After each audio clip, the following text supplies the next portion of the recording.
Assalamualaikum warahmatullahi wabarakatuh. Nama saya Dava Haikal Hakim dari kelas 12 IPS 3. Kali ini saya akan membahas tentang perencanaan usaha untuk kerajinan lokal.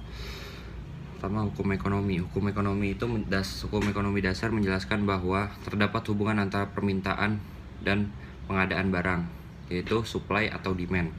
Titik temu antara permintaan dan pengadaan barang adalah penetapan harga jual produk. Ketersediaan barang yang melebihi permintaan pembeli akan menurunkan harga jual. Sebaliknya,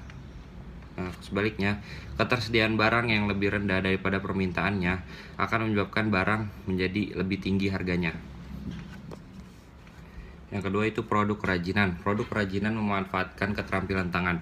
Proses pengerjaan produk kerajinan membutuhkan waktu yang cukup lama. Industri kerajinan tangan hanya dapat menghasilkan jumlah barang yang terbatas dalam rentang waktu yang ditentukan. Berbeda dengan industri manufaktur yang mampu menghasilkan produk dalam jumlah banyak. Hal tersebut memberikan peluang produk kerajinan dengan keunikannya untuk memasuki pasar sebagai produk dengan jumlah terbatas atau limited edition atau limit terbatas. Produk yang unik dengan jumlah terbatas dapat memiliki harga jualan tinggi. Peluang kerajinan untuk menjadi produk dengan harga yang tinggi harus dipastikan dengan melakukan riset pasar terhadap minat dan selera pembeli. Hasil riset pasti menggunakan proses perancangan produk kerajinan yang inovatif. Rancangan produk terwujud melalui kegiatan wirausaha dengan didukung oleh tersediaan sumber daya manusia, material, peralatan, cara kerja, pasar, dan lain-lain, dan juga pendanaan. Sumber daya yang dikelola oleh sebuah wirausaha dikenal pula dengan sebutan dengan 6M. Man, money, material, mesin, method, dan market. Man itu manusia, money uang, material itu bahan-bahannya, mesin itu peralatan, metode itu metode atau cara kerja, dan market itu pemasaran. Yang pertama man atau manusia atau SDM, sumber daya manusia. Saat ini biasa disebut sebagai istilah manpower, tenaga manusia, atau mind power, daya pikir, adalah personal atau orang-orang yang terlibat dalam wirausaha tersebut. Salah satu faktor keberhasilan wirausaha adalah keberhasilan mengelola sumber daya manusia. Sumber daya manusia yang terlibat dalam setiap proses yang terjadi dalam usaha adalah pengelolaan sumber daya manusia, juga termasuk pengelolaan ide-ide inovatif yang dapat bermanfaat baik untuk perkembangan produk, perusahaan, maupun secara umum. Yang kedua, money. Money atau uang dapat dipahami sebagai dana dari sebuah perusahaan, yaitu menjadi modal usaha, perputaran uang melalui pengeluaran dan pemasukan yang terjadi dalam usaha tersebut. Kemampuan pengelolaan uang termasuk kemampuan pengelolaan keuntungan atau kerugian yang diperoleh untuk pengembangan usaha agar menjadi lebih besar. Material bahan, mesin, peralatan, dan metode atau cara kerja. Cara kerja adalah bahan yang digunakan, cara produksi, dan peralatan yang digunakan untuk produksi barang. Kemampuan wirausahaan dalam pengelola produksi yang efektif dan efisien dapat menghasilkan keuntungan wirausaha yang lebih besar. Market adalah pasar sasaran dari produk yang dihasilkan oleh suatu usaha. Pengetahuan tentang pasar sasaran menjadi salah satu kunci penting untuk keberhasilan suatu usaha, karena dengan kita melakukan pemeriksaan pemasaran akan membuat kita lebih mudah untuk mengenal selera pembeli yang tentang penjualan yang akan kita jual. Wirausaha dikembangkan berdasarkan pada kebutuhan dan keinginan pasar, sehingga peluang produk diserap pasar akan lebih besar. Riset tentang pasar bertujuan pula untuk mengenali pesaing-pesaing yang ada dengan penjualan yang sama dengan kita. Posisi suatu usaha terhadap pesaingnya harus diketahui oleh wirausahaan agar dapat memenangkan persaingan. Persaingan yang terjadi antara pengusaha sangat mengaruhi rancangan produk yang akan dibuat serta keputusan penetapan harga jual produk. Market adalah pasar sasaran dari produk yang dihasilkan oleh suatu usaha. Pengetahuan tentang pasar sasaran menjadi salah satu kunci penting untuk keberhasilan suatu usaha. Wirausaha dikembangkan berdasarkan pada kebutuhan dan keinginan pasar. Riset suatu perusahaan ke pasar sangat mengaruhi tentang penjualan, yaitu dengan riset itu kita bisa mengetahui selera pembeli dan pesaing-pesaingnya. Riset tentang pasar bertujuan pula untuk mengenali pesaing-pesaing yang ada di pasar tersebut. Posisi suatu usaha terhadap pesaingnya harus diketahui oleh wirausahaan agar dapat memenangkan persaingan. Persaingan yang terjadi dapat mengaruhi rancangan produk yang akan dibuat serta keputusan penerapan harga jual produk dengan pesaing-pesaingnya.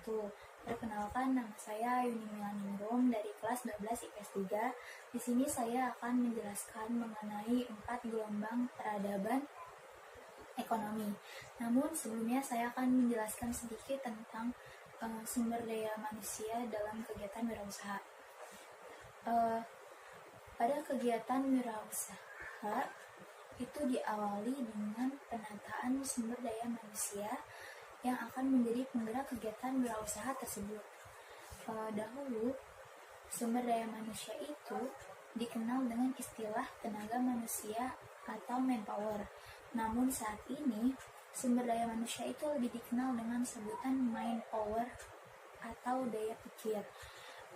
Pemikiran manusia itu lebih berharga dari tenaga fisiknya. Dan sebagian besar kegiatan saat ini itu sudah digantikan oleh robot-robot dan mesin-mesin yang canggih. Namun pemikiran kreatif dan inovatif hanya bisa bersumber dari manusia sebagai makhluk ciptaan Tuhan. Nah, pemikiran yang kreatif dan inovatif inilah yang menjadi penggerak perekonomian saat ini. Dunia ini itu telah mengalami 4 gelombang peradaban ekonomi. Pada gelombang pertama, itu pertanian menjadi penggerak yang utama, atau gelombang pertama ini itu bisa disebut dengan gelombang ekonomi pertanian. Yang kedua, ada gelombang ekonomi industri. Gelombang kedua ini terjadi karena adanya revolusi industri dan perkembangan pemesinan yang semakin canggih, yang menyebabkan bermunculannya industri manufaktur dan menghasilkan produk secara massal. Produk dari industri massal ini menjadi penggerak utama ekonomi. Nah, yang kedua ini tuh disebut gelombang ekonomi industri. Selanjutnya gelombang ketiga itu gelombang ekonomi informasi. Gelombang ekonomi informasi ini muncul sebagai akibat dari adanya inovasi di bidang teknologi informasi. Maka gelombang ketiga ini disebut gelombang ekonomi informasi. Selanjutnya yang keempat ada gelombang ekonomi kreatif. Yang menjadi penggerak utamanya adalah gelombang ekonomi kreatif. Nah, industri-industri yang termasuk dalam industri kreatif ini dikelompokkan ke dalam 14 subsektor. Yang subsektor tersebut itu adalah arsitektur, desain, fashion, kerajinan, penerbitan dan percetakan, televisi dan radio, musik, film, video dan fotografi, periklanan, layanan komputer dan piranti lunak, pasar dan barang seni, seni pertunjukan, riset dan pengembangan, serta permainan interaktif. Yang pertama itu ada arsitektur. Arsitektur ini mempunyai peranan yang penting dalam memajukan pembangunan dan kebudayaan. Arsitektur juga mampu menunjukkan keragaman budaya Indonesia. Contohnya itu rumah adat. Nah, selanjutnya yang kedua ada desain. Subsektor industri desain adalah kegiatan kreatif yang terkait dengan kreasi desain grafis, interior, produk, industri, pengemasan, dan konsultasi identitas perusahaan. Nah, ada 3 kelompok yang masuk ke dalam subsektor desain, yaitu desain grafis atau desain komunikasi visual, desain industri, dan desain interior. Selanjutnya yang ketiga ada fashion. Subsektor fashion adalah kegiatan kreatif yang terkait dengan kreasi desain pakaian, desain alas kaki, dan desain aksesoris mode lainnya. Selanjutnya juga ada produksi pakaian dan konsultasi produk fashion serta distribusi produk. Selanjutnya yang keempat ada kerajinan atau kriya. Kerajinan atau kriya merupakan segala kerajinan yang berbahan kayu, logam, kulit, kaca, keramik, dan tekstil. Indonesia sendiri merupakan negara yang kaya akan hasil kerajinan seni kria. Nah, hasil kerajinan tersebut itu bukan hanya dipasarkan ke pasar domestik, tapi juga dipasarkan ke luar negeri. Nah, yang kelima ada penerbitan dan percetakan. Subsektor penerbitan dan percetakan ini adalah kegiatan kreatif yang terkait dengan penulisan konten dan penerbitan buku, jurnal, koran, majalah, tabloid, dan konten digital, serta kegiatan kantor berita. Yang keenam ada televisi dan radio. Subsektor televisi dan radio yaitu kegiatan kreatif yang berkaitan dengan usaha kreasi, produksi, dan pengemasan, penyiaran, dan instansi televisi dan radio. Selanjutnya yang ketujuh itu ada musik. Subsektor musik itu adalah kegiatan musik yang berkaitan dengan pertunjukan musik. Lalu ada penyanyi, reproduksi, distribusi, retail rekaman suara, hak cipta rekaman, komposisi musik, penulis musik, pencipta lagu, dan lain-lain. Selanjutnya itu yang ke 8 itu ada film, video, dan fotografi. Subsektor dari industri film, video, dan fotografi ini adalah kegiatan kreatif yang terkait dengan kreasi, produksi video dan film, serta jasa fotografi.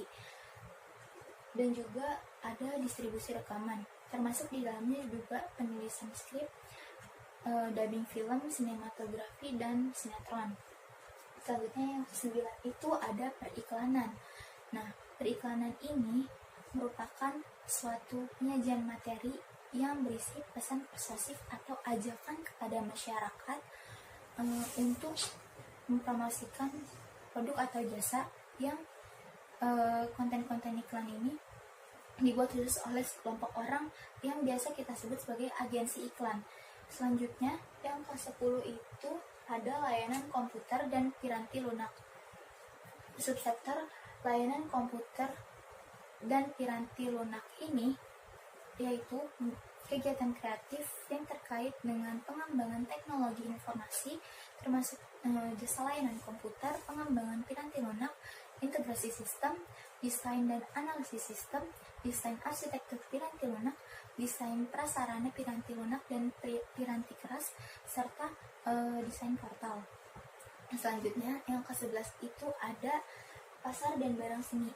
Subsektor industri pasar dan barang seni adalah kegiatan kreatif yang berkaitan dengan barang-barang seni yang asli atau orisinil, unik, langka, dan berasal dari masa lampau yang dilegalkan oleh undang-undang, atau bukan palsu atau bukan barang curian juga, dan barangnya ini memiliki nilai estetika yang tinggi.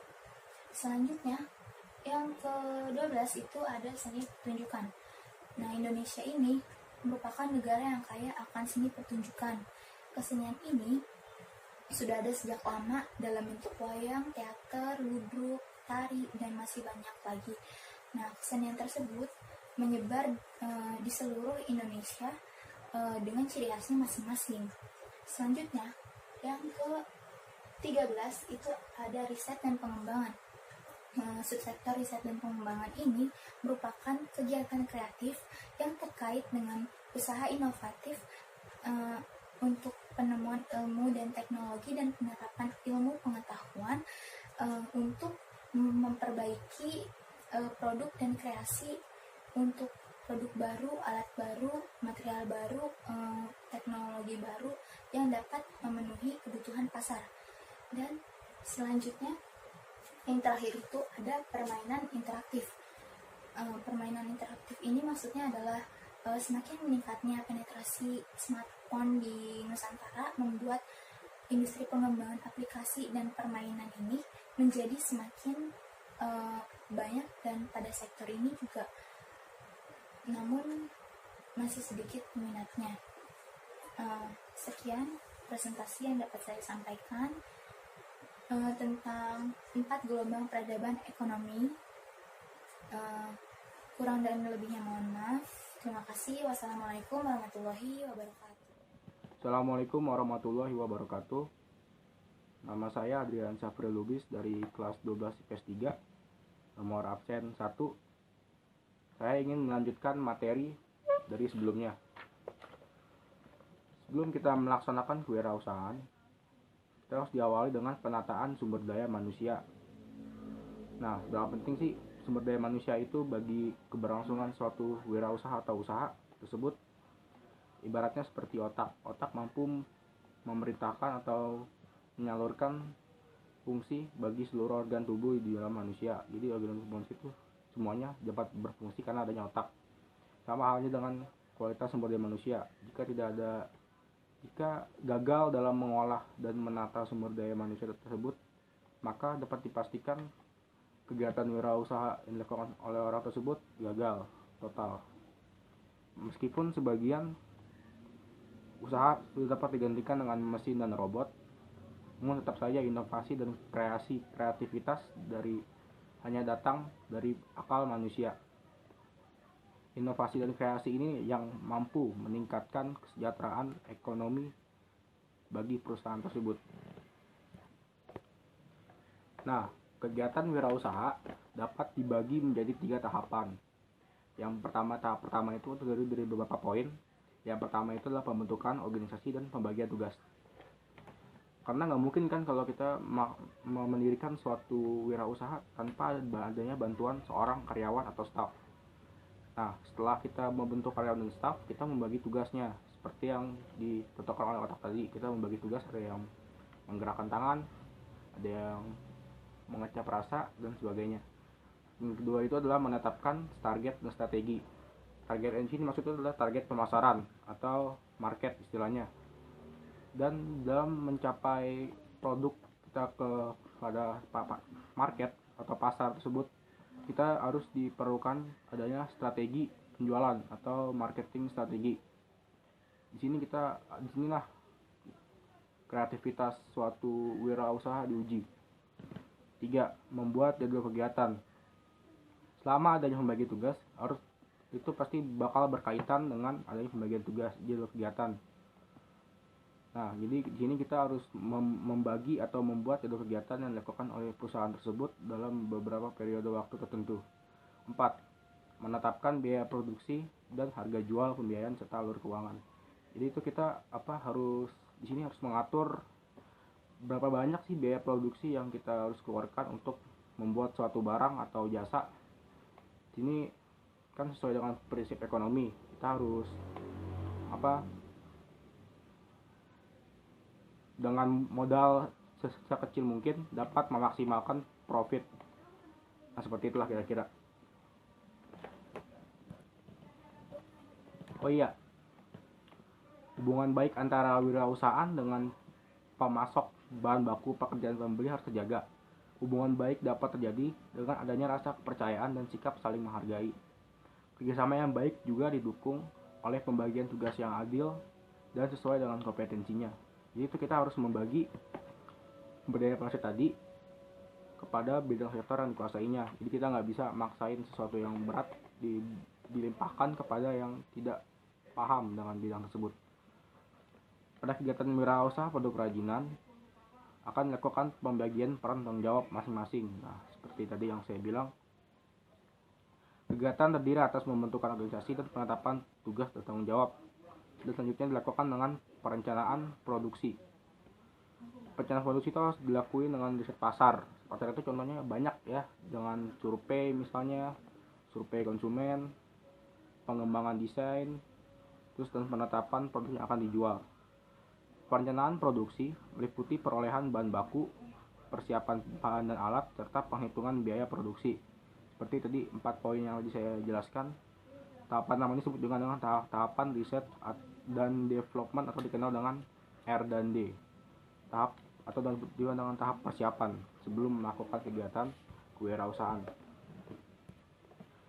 Selanjutnya adalah tahap kedua. Tahap kedua ini adalah tahap produksi hingga penjualan. Terdiri dari 4 poin juga sama ya. Yang pertama itu jelas melakukan produksi. Produksi itu adalah kegiatan untuk menghasilkan barang atau produk untuk dijual. 2. Melakukan quality control. Dalam wirausahaan tentu kualitas suatu barang harus dikontrol dengan baik ya, karena dapat meningkatkan nilai jual dan dapat mencapai pasar yang dengan mudah.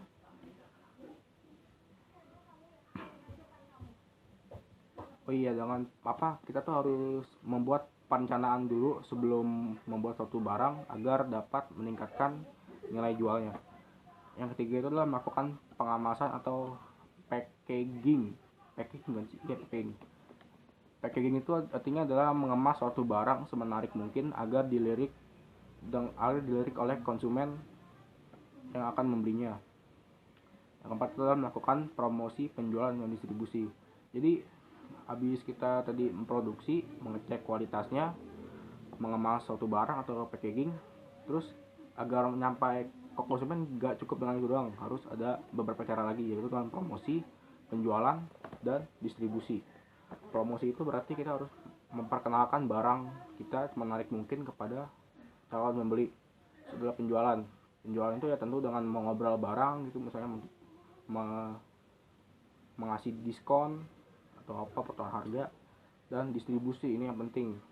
Distribusi itu harus memperhatikan tempat yang akan didistribusikannya, misalnya kayak toko-toko, dan misalnya toko itu menarik apa enggak, disurvei dulu supaya mencapai target pemasaran. Tahap kedua ini disebut juga dengan production and distribution. Nah, selanjutnya adalah tahap ketiga. Tahap ketiga itu juga terdiri dari beberapa 2 poin. Yang pertama itu adalah evaluasi kinerja dan keuangan. Nah, setelah tadi kita melakukan production dan distribution, selanjutnya adalah setelah barangnya terjual gitulah. Selanjutnya adalah mengevaluasi hasil dari penjualan tersebut. Evaluasi dari seluruh kegiatan usaha telah dilakukan. Evaluasi bertujuan untuk mengetahui kekurangan dan melakukan perencanaan perbaikan agar wirausaha dapat berkembang menjadi lebih baik. Akhirnya kita harus mengevaluasi kekurangan dari penjualan sebelumnya dan menerapkan kekurangan itu dan dikelola menjadi dan menutupinya untuk dijual selanjutnya, penjualan selanjutnya. Melalui apa sih evaluasinya? Proses evaluasi dapat menggunakan metode analisis SWOT, yaitu Strengths, Weakness, Opportunities, and Threats. Yang pertama, strength itu adalah analisis beberapa faktor yang bisa meningkatkan nilai jual barang tersebut. Kedua adalah weakness, merupakan analisis dari peluang barang tersebut di masa depan. Maksudnya analisis dari peluang bisnis atau opportunities. Yang kedua itu adalah ketiga itu adalah weakness, merupakan analisis mengenai kelemahan dari suatu barang tersebut. Misalnya barang itu gampang rusak gitu. Itu adalah threat, merupakan analisis mengenai ancaman-ancaman yang akan datang, yang tentu saja akan mengancam produk itu sendiri. Nah, terus selanjutnya adalah yang kedua itu penyusunan laporan evaluasi. Tentu saja setelah kita mengetahui beberapa faktor yang dapat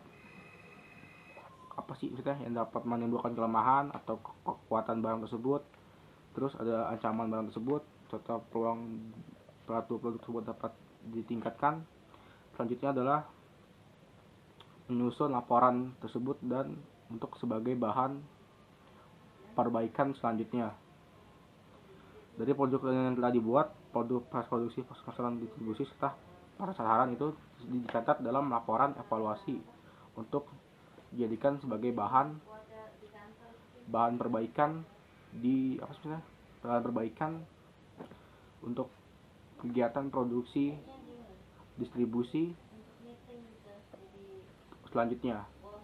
Dah, kelar. Sekian penyampaian materi dari saya.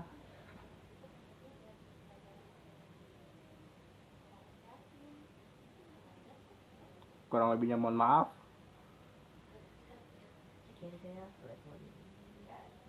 Assalamualaikum warahmatullahi wabarakatuh.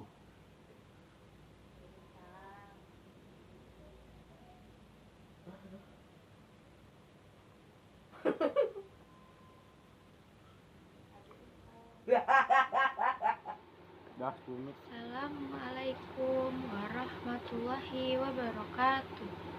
Nama saya Ayu Indah Lestari dari kelas 12 IPS 3. Assalamualaikum warahmatullahi wabarakatuh. Nama saya Ayu Indah Lestari dari kelas 12 IPS 3. Saya akan menyampaikan materi prakarya tentang materi perencanaan usaha kerajinan untuk pasar lokal. Berdasarkan luasnya, pasar dapat dibedakan menjadi pasar lokal, pasar nasional, dan pasar global, atau bisa disebut juga pasar internasional. Pasar lokal dapat dipahami sebagai pasar yang terbatas di lingkungan atau daerah yang sama dengan tempat produksinya. Pasar dapat dibagi berdasarkan kesamaan perilaku pembeli. Pembagian pasar tersebut dikenal sebagai segmentasi pasar. Segmentasi pasar sasaran dapat dibedakan secara geografis atau tempat, secara demografis atau usia, gender, bangsa, etis, pekerjaan, tingkat ekonomi, dan secara psikografis atau karakter kelas sosial, gaya hidup, dan ekonomi kepribadian. Pasar sasaran yang berbeda memiliki kebutuhan, keinginan, selera, dan daya beli yang berbeda pula. Kebutuhan dan keinginan dari suatu daerah bisa berbeda dengan daerah lainnya. Kebutuhan dipengaruhi oleh kondisi lingkungan. Misalnya, dengan daerah yang bersuhu rendah menyebabkan orang-orang membutuhkan penghangat. Sebaliknya, bila suhu tinggi akan dibutuhkan penyejuk, misalnya kipas angin. Kebutuhan juga dapat dipengaruhi oleh kegiatan, misalnya kegiatan membawa barang membuat orang memiliki kebutuhan akan alat yang dia bawa. Kebutuhan akan suatu produk juga dapat disebabkan karena kebiasaan atau budaya. Kebiasaan memberi hadiah atau tanda mata kepada orang lain membuat munculnya kebutuhan akan produk yang unik atau daerah-daerah tertentu. Kebutuhan-kebutuhan tersebut dapat dipengaruhi oleh kerajinan. Selain produk, kebutuhan pasar sasaran juga memiliki keinginan. Keinginan untuk memiliki produk pada umumnya muncul dari gaya hidup dan selera.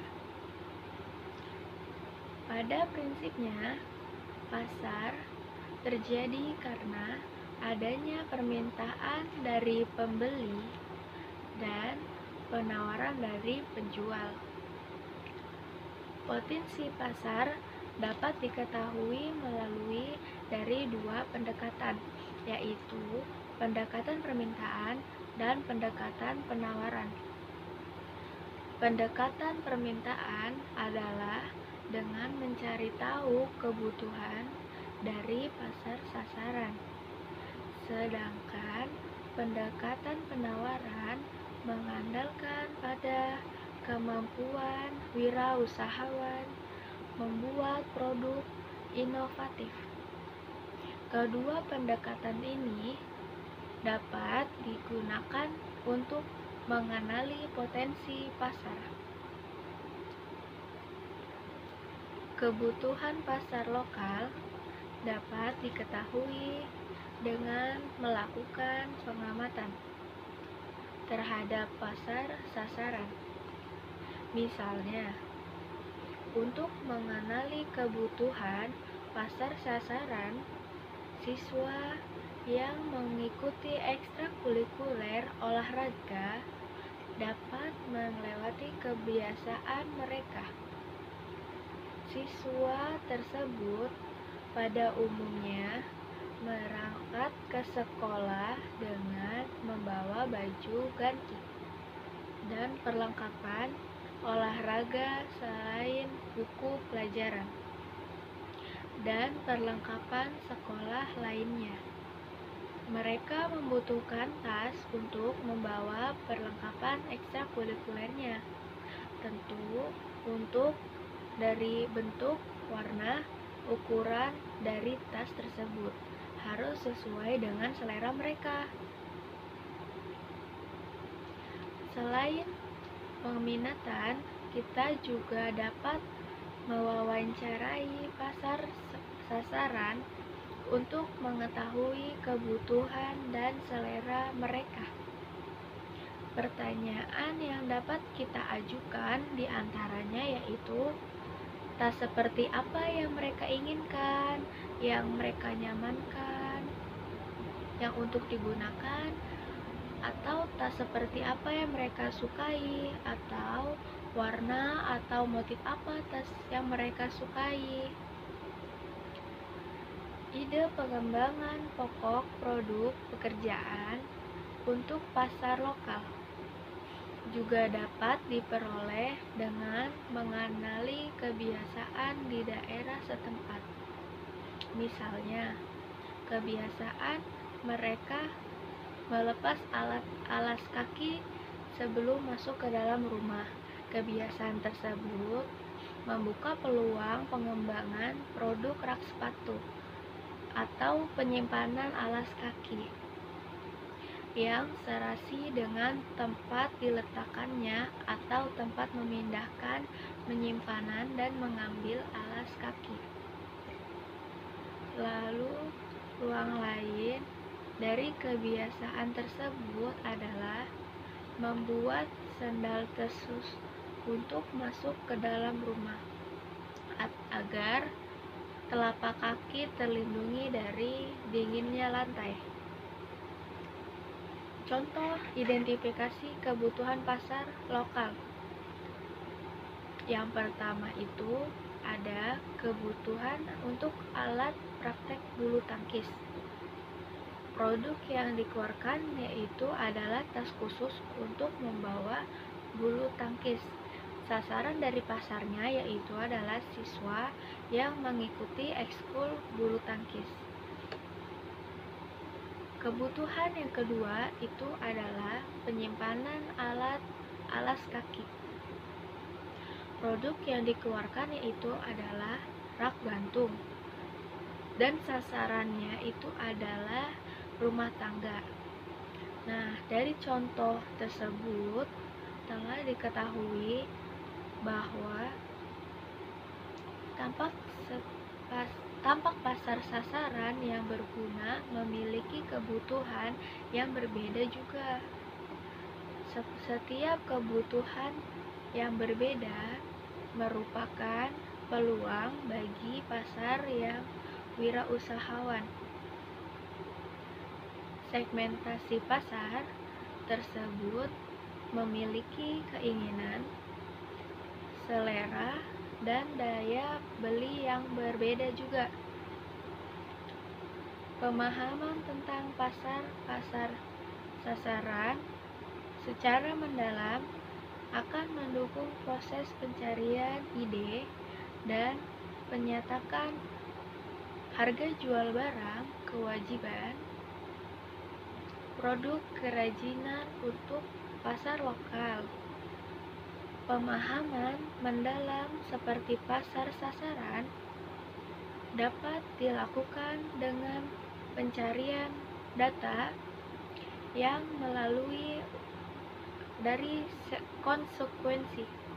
Pengamatan yang seperti dilakukan dari contoh tersebut, dari wawancara dan kuesioner, salah satu cara untuk mengetahui selera dan daya beli dari pasar sasaran yang dituju adalah dengan menyebarkan kuesioner.